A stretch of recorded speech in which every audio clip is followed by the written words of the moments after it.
नमस्कार प्यारे बच्चों, आप देख रहे हैं मेरा YouTube चैनल मुनीश मैथ, जिसके अंदर हम कर रहे हैं छठी कक्षा का गणित। और छठी कक्षा के गणित की एक्सरसाइज 3.3 पर पहुंचे हैं। एक्सरसाइज 3.3 जो है वो पूरी की पूरी विभाजकता के ऊपर है। विभाजकता क्या होती है? जब कोई संख्या किसी दूसरी संख्या से पूरी तरह विभाजित होती है, ठीक है, जब विभाजित नहीं होती, इस चीज को जो हम चेक करते हैं उसको बोलते हैं विभाजकता। अब हमने ये चेक करना है कि कोई दी गई संख्या, मैंने कोई संख्याएं ले रखी हैं अपने पास से वैसे, ठीक है, हमने चेक करना है कि वो संख्याएं 2 पर विभाजित है या नहीं, 3 पर, 4 पर, 5 पर, 6 पर, 7 पर, 8 पर, 9 पर, 10 पर, 11 पर, किसी भी संख्या पर विभाजित है या नहीं। वैसे तो बेटा ये होता है कि हम किसी संख्या की विभाजकता चेक करने के लिए उस संख्या को इस विधि से, बड़ी विधि के साथ, ठीक है, जैसे 2, 3, 4, 5, 8, 5 ऐसे कुछ भी लिख लिया हमने, उसको इन नंबरों से भाग देके देखते हैं, है ना। मान लो हमने 8 से चेक करना है तो 8 पर हम भाग दे देंगे। ये तो जो प्रोसेस है ना बेटा, काफी लंबा प्रोसेस है। हम आज जो विभाजकता की बात कर रहे हैं, इसके अंदर कुछ रूल हैं। क्या हैं?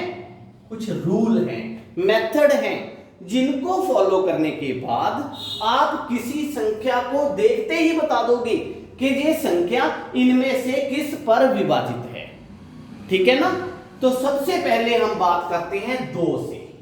कोई संख्या 2 से कब विभाजित होती है, ठीक है, कोई संख्या 2 के साथ कब विभाजित होती है। तो कब विभाजित होगी आपको भी पता होगा, ये तो बड़ा आसान प्रश्न है। कोई संख्या 2 से विभाजित होती है जब उसके इकाई का अंक, लास्ट वाला अंक इकाई का, जब उसके इकाई का अंक 2 के पहाड़े में आता है तो वो संख्या 2 पर विभाजित होती है। क्लियर हो गई बात? 2 पर विभाजित कौन सी संख्या होगी? इसके इकाई का जो अंक है, उस संख्या की इकाई का अंक 2 के पहाड़े में आना चाहिए। तो इनमें से बोलो कौन कौन सी संख्या 2 पर विभाजित है? ये संख्या 2 पर विभाजित है? नहीं है। ये संख्या 2 पर विभाजित है? यस है। ये वाली संख्या 2 पर विभाजित है? नहीं है। क्यों नहीं है? क्योंकि इसका इकाई का अंक 9 है, जो 2 के पहाड़े में नहीं आता, तो ये संख्या 2 पर विभाजित नहीं होगी। क्लियर हो गई बात? उसके बाद हम बात करते हैं 3 की। हमने ये देखना है कि इनमें से कौन सी संख्या 3 पर विभाजित है। बेटा 3 पर विभाजित होने के लिए इसका जो रूल होगा, ठीक है, मैं इस साइड रूल लिख भी देता हूं छोटे छोटे। 2 पर विभाजित कब होगी?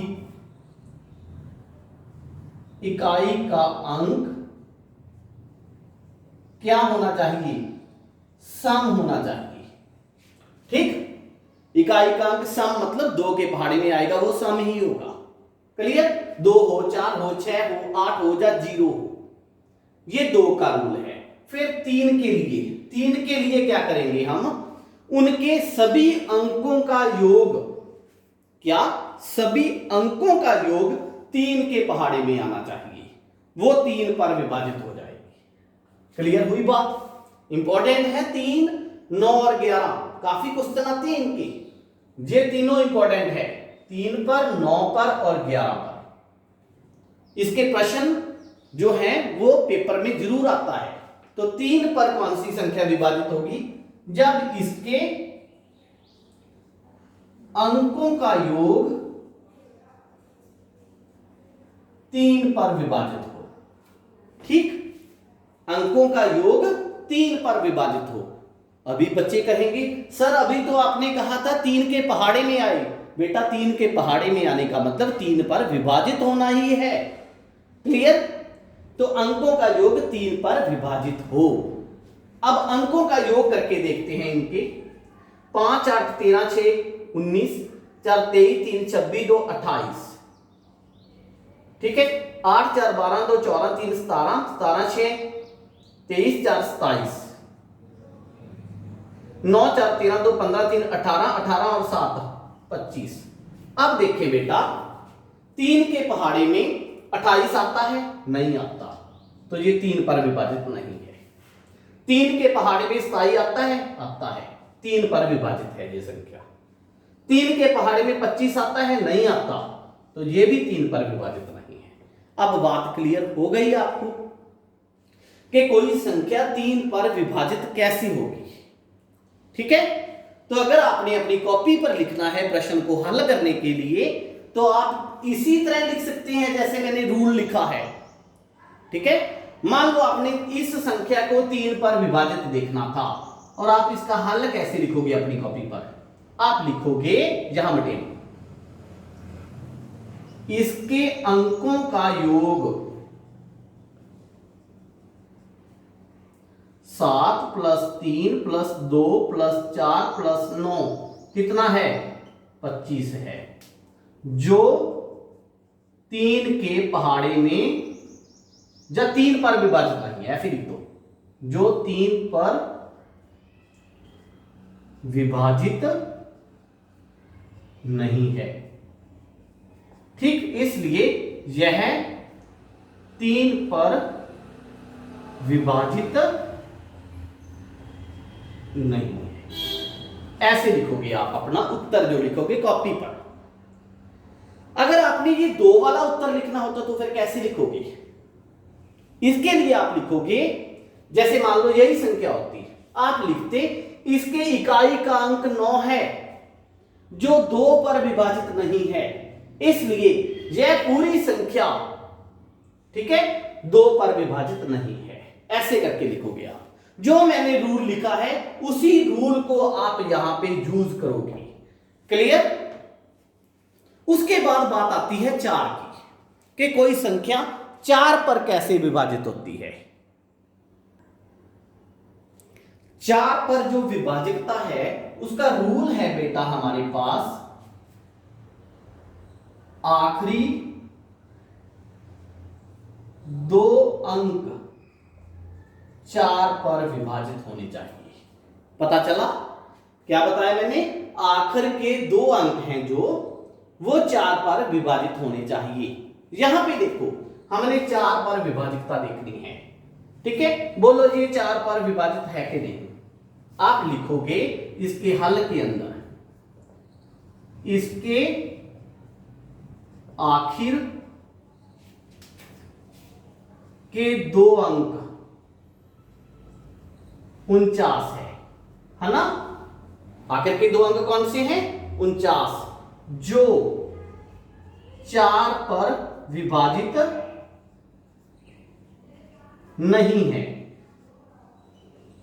ठीक, अगर होते तो आप लिखते जो 4 पर विभाजित हैं, इसलिए यह संख्या 4 पर विभाजित नहीं है। मतलब आपको पूरी संख्या को 4 पर चेक करने की जरूरत नहीं है, आपने सिर्फ 2 अंक देखने हैं इसके। यहां देखो सेकंड पार्ट में, सेकंड पार्ट के 2 अंक जो हैं 84 हैं, जो 4 के पहाड़े पर जाते हैं। क्यों? क्योंकि देखो 84 है ना, 84 को भाग दो 4 के ऊपर, 4 दूनी 8, 4 बचा, 4 एकम 4 काटी, पूरा पूरा विभाजित हो गया ना। तो इसका मतलब क्या हुआ? ये वाली संख्या 4 के पहाड़े में, 4 पर विभाजित होती है। क्लियर हुई बात? ये मैंने आपको बताया इसका रूल कौन सा है, उसके बाद कॉपी पर इसको कैसे हल करना है आपने। इसके बाद हम बात करते हैं 5 की। 5 बड़ा आसान है बेटा। 5 के लिए जो रूल बनेगा हमारे पास, इकाई का अंक क्या होना चाहिए? 0 या 5 होना चाहिए। क्लियर? 5 पर कोई संख्या विभाजित होगी जब उसके इकाई का अंक या तो 0 होगा या फिर 5 होगा। क्लियर? अब देखो पहली संख्या, ये वाली संख्या का अगर हमने अपनी कॉपी पर उत्तर लिखना हो तो हम कैसे लिखेंगे? हम लिखेंगे इस संख्या का इकाई का अंक 5 है, इसलिए यह संख्या 5 पर विभाजित है। ठीक है, अगर वहां पे 5 की जगह पर 3 होता तो आप लिखते इस संख्या के इकाई का अंक 3 है, इसलिए यह संख्या 5 पर विभाजित नहीं है। मतलब क्लियर हो गया ना कि कोई संख्या 5 पर विभाजित होगी अगर उसके इकाई का अंक या 0 आए या 5 आए। ओके बेटा, उसके बाद बात करते हैं हम 6 कि कोई संख्या 6 के ऊपर कैसे विभाजित होती है। किसी संख्या को 6 पर विभाजित देखने के लिए क्या करेंगे हम? देखो बेटा, जो 6 है ना वो किससे बना हुआ है? 3 गुना 2 से। ठीक है, इसका मतलब क्या हुआ कि 6 पर कोई संख्या विभाजित होगी जब वो 3 पर भी विभाजित है, वो 2 पर भी विभाजित है। क्लियर होगी बात? ठीक है, तो फिर 3 और 2 दोनों पर विभाजित हो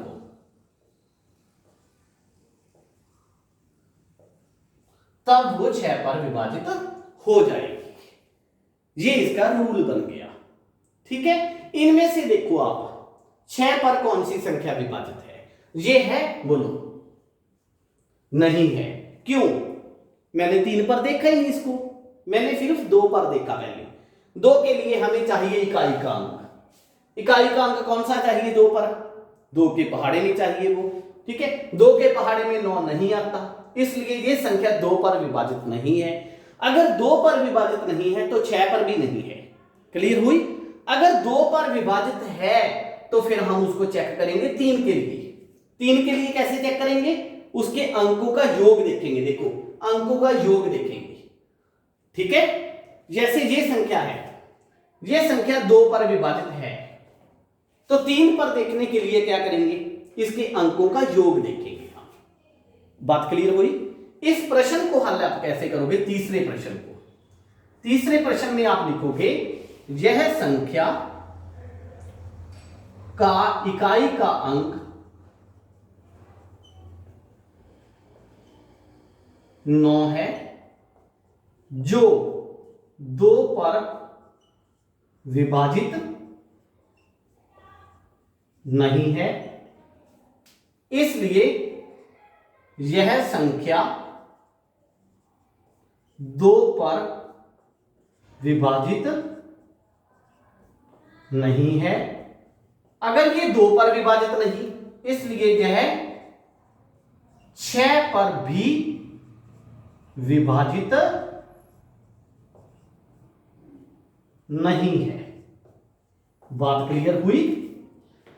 2 पर विभाजित अगर नहीं है तो 6 पर भी नहीं है, क्योंकि 6 जो है वो 3 और 2 दोनों से बना हुआ है। अब बात क्लियर हो रही है ना आपको? उसके बाद 7 पर, ये आपके सिलेबस के अंदर नहीं है, इसको हम कट आउट कर देते हैं। ठीक, उसके बाद आता है 8 पर। कोई संख्या 8 पर विभाजित है या नहीं? 8 पर विभाजित देखने के लिए बेटा देखो, आपको एक बात बताना चाहता हूं। कोई संख्या 2 पर विभाजित होती है जब उसके इकाई का अंक 2 पर विभाजित है। 4 पर होती है जब उसके 2 अंक 4 पर विभाजित है। 2 पर, 4 पर, 8 पर सेम रूल अप्लाई होता है यहां पे। ठीक है, 2 पर के लिए 1 अंक, 4 के लिए 2 अंक और 8 के लिए आखिर के 3 अंक देखेंगे हम। बात करके देख सकते हो आप। अगर आखिर के 3 अंक विभाजित हो गए तो वो संख्या 8 पर विभाजित होगी। क्लियर? आखिर के 3 अंक।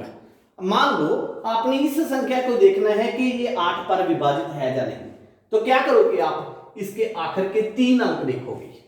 अगर इसके 3 अंकों को विभाजित करने पर 0 बच जाता है तो आप क्या करोगे कि ये पूरी संख्या 8 पर विभाजित है। क्लियर? मतलब आप 685 को ऐसे करोगे, 685 को 8 पे भाग देके देखोगे। अगर पूरी पूरी भाग हो गई तो फिर पूरी संख्या 8 पर विभाजित हो जाएगी। क्लियर? उसके बाद 9 पर, 9 के लिए सेम है जो 3 वाला है। 9 पर हमने 3 के लिए क्या लिखा था? अंकों का योग 3 पर विभाजित होना चाहिए। तो 9 के लिए क्या है? अंकों का योग 9 पर विभाजित होना चाहिए। ठीक है, सेम रूल अप्लाई होगा जैसे हमने 3 के लिए किया था। उसके बाद 10 पर, 10 पर तो बड़ा आसान है, इकाई का अंक क्या होना चाहिए? 0 होना चाहिए। ठीक है, अगर कोई संख्या 10 पर विभाजित है तो उसके इकाई का जो अंक है वो क्या होगा? 0 हो जाएगा। क्लियर? उसके बाद बात आती है 11 की। बड़ा इंपॉर्टेंट रूल है कि कोई संख्या 11 पर विभाजित है या नहीं है। इसके हम प्रश्न भी करेंगे 11 वाले, तो क्योंकि थोड़ा सा टिपिकल है आपके लिए। ठीक है, तो 11 पर कोई संख्या विभाजित है या नहीं इसकी बात करते हैं और एक दो प्रश्नों को हल करेंगे।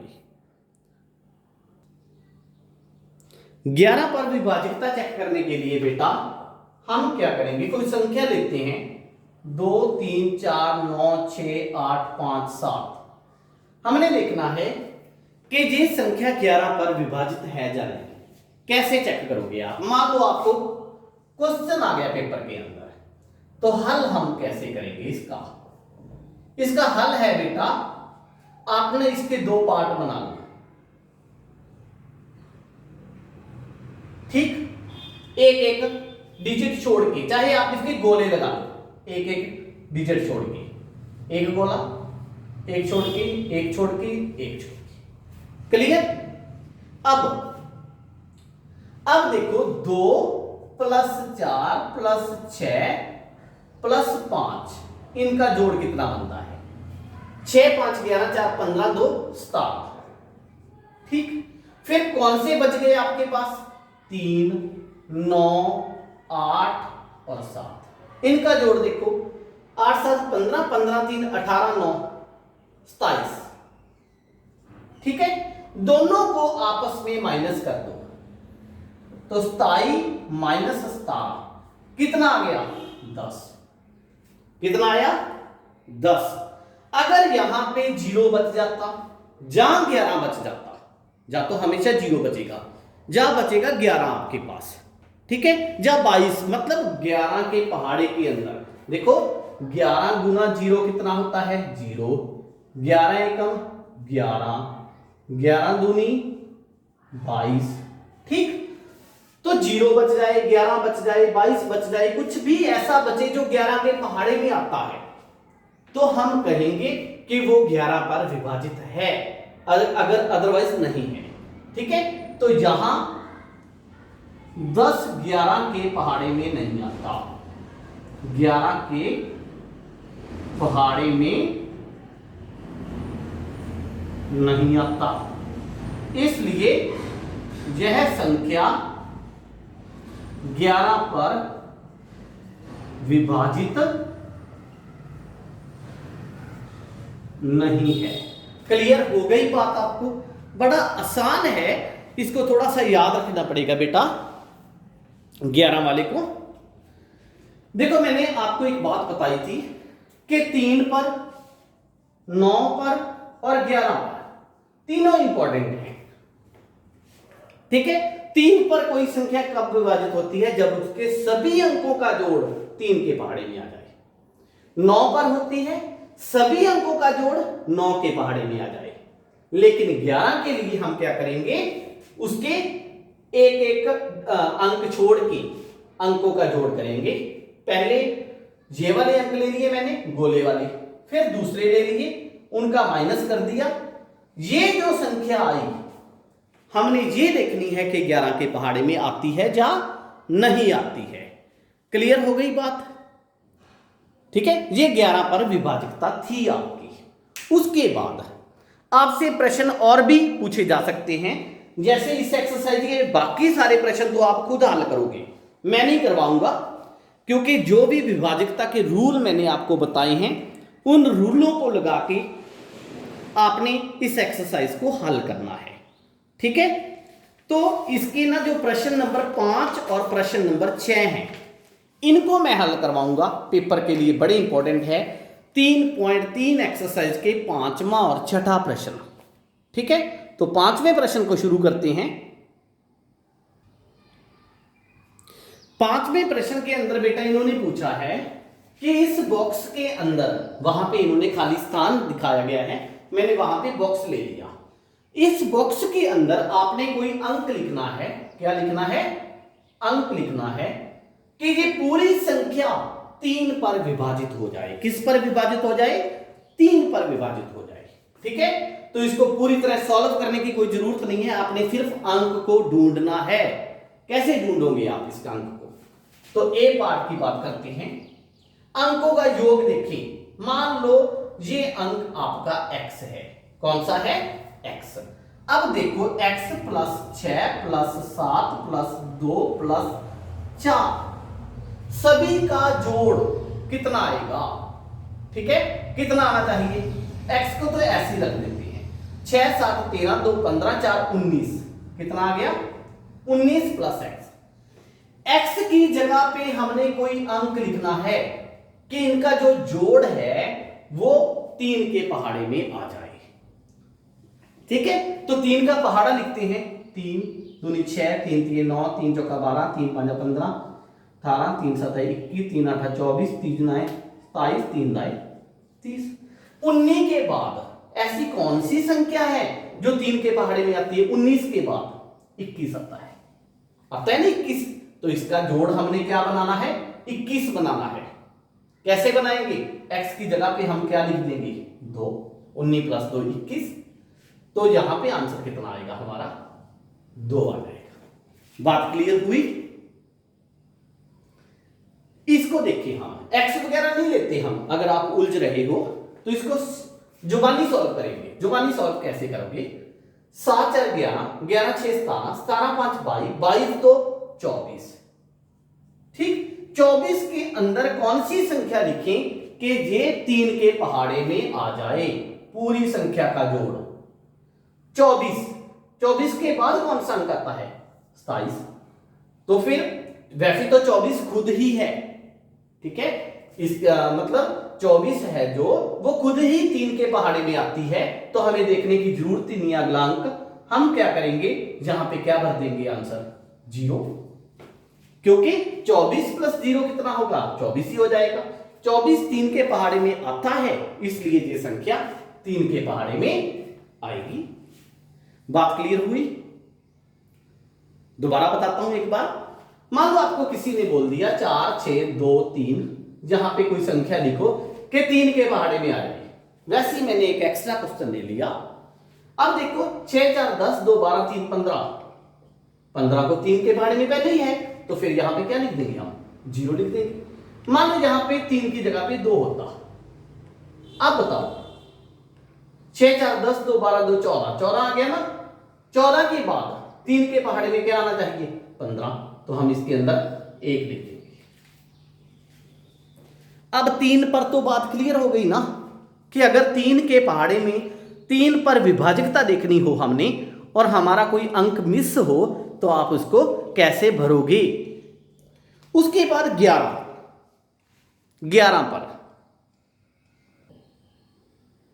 11 के लिए देखो बेटा, हम क्या करते थे? हम इनका योग, ठीक, उसके बाद जा ऐसे करो, एक एक छोड़ के हम क्या करते थे? गोला लगा लेते थे। एक गोला यहां लगेगा, दूसरा गोला इसके ऊपर लगेगा, तीसरा इसके ऊपर लगेगा, यही लगेगा ना। तो फिर जोड़ कितना आएगा? 9 प्लस ये पता नहीं हमें, ये 8 17। ठीक, ये तो 17 आ जाएगा। नीचे वाला 2 प्लस 3 5, 5 9 14 आ जाएगा। यही है ना हमारे पास। ठीक है, ऊपर वाला था जो, इसके अंदर हमने कुछ ऐड करना है, क्योंकि ये छोड़ दिया मैंने। 9 प्लस 8 17, ठीक है, प्लस कुछ ऐड होना है। नीचे 2 प्लस 3 5, 5 9 14 आ जाएगा। अब यहां पे मैं कौन से अंक लिखूं कि उसके में से 14 निकालने पर या तो 0 बचे या 11 आए या 22 आए। वैसे 0 या 11 ही होता है ज्यादातर। अब 17 में से 14 निकालते हैं तो आंसर कितना आता है? 3 आता है। मेरे को आंसर चाहिए था 0 या 11। 0 तो आ नहीं सकता क्योंकि 3 आ गया। तो फिर यहां पे अगर मैं 8 और लिख दूं, कितना लिख दूं? 8। तो 8 3 11 हो जाएगा ना। करके देखो अब। 9 8 17, 17 8 25, कितना आ गया? 25। 2 3 5, 5 9 14, माइनस करके देखो 11 आ जाएगा ना। बात क्लियर हुई? तो आंसर कितना आ गया हमारा? 8 आ गया। यहां पे देखिए सेकंड में और ज्यादा क्लियर हो जाएगा हल। ये अंक हमें पता नहीं है, गोला यहां पे लगाते हैं, यहां पे लगाते हैं, यहां पे लगाते हैं। 8 9 17, 17 8 25। ठीक, नीचे वाले का कितना आएगा? 4 4 8 प्लस एक्स। माइनस करना है दोनों को। 25 में से 8 गए, 25 में से 8 गए कितने होते हैं? 17 होते हैं ना। हमने x को और निकालना था इसके अंदर से। x को निकालने के बाद या 0 बचे या 11 बचे। 0 तो बच नहीं सकता, 11 बच सकता है। तो x का मान कितना होना चाहिए? 6। नई बात क्लियर हुई? दोबारा देख लो चेक करके। 8 9 17, 17 8 25। इसमें से माइनस करना है। 6 4 10 4 14। तो देखो फिर 11 बच गया ना। क्लियर? इस तरह करके आपने इन प्रश्नों को हल करना है। थोड़ा सा डिफिकल्ट है मैं मानता हूं, लास्ट वाला प्रश्न 11 वाला। इसी के साथ आपकी 3.3 एक्सरसाइज कंप्लीट हो चुकी है और इसके प्रश्नों को आप खुद हल करेंगे क्योंकि 2 पर 3 पर 5 पर सभी पर विभाजकता मैंने आपको सिखा दी है। ठीक है, बड़े आसान प्रश्न हैं। अगर आपको मेरी वीडियो अच्छी लगी तो अपने साथियों के साथ शेयर करें। कोई मन में प्रश्न है तो YouTube के कमेंट बॉक्स में कमेंट करें, मेरी वीडियोस को लाइक करें और मेरे चैनल को सब्सक्राइब करें। Thank you.